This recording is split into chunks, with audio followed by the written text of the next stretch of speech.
This illustration deals with service entrance cables and other cables in accordance with 230.51A and B of the NEC. Now, notice we have the service drop from the transformer to the building, and the point of attachment set as we've reviewed the different points of attachment techniques that the code recognizes along with the utility.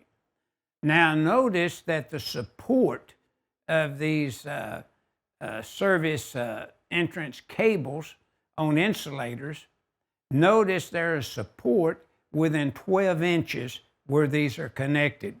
Now, this type of setup you'll see a lot in old existing downtown cities, in the alleys where these conductors are run on insulators, and then each facility just taps off of these conductors, and they will run open so that they could dissipate heat very easily. Now, but notice that the wiring has to set off at least 2 inches off the wall in accordance with 230.51B. And then notice the supports have to be installed and supporting that wiring procedure within 15-foot intervals in accordance with 230.51B. Now, the supports also at 30-inch intervals in accordance with 230.51A.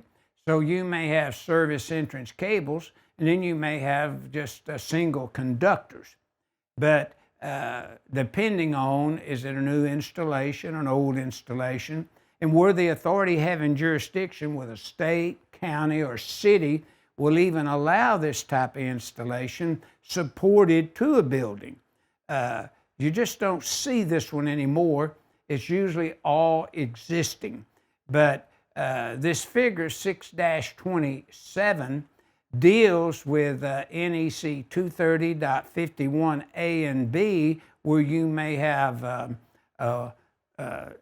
individual conductors on insulators or cables.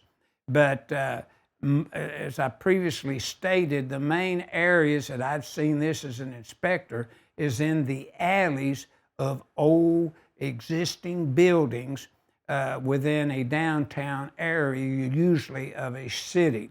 So keep this in mind, that you certainly don't want to make this type of installation without first checking with the authority having jurisdiction and even the utility to see if they would even hook it up and allow it with their guidelines that they provide as a utility.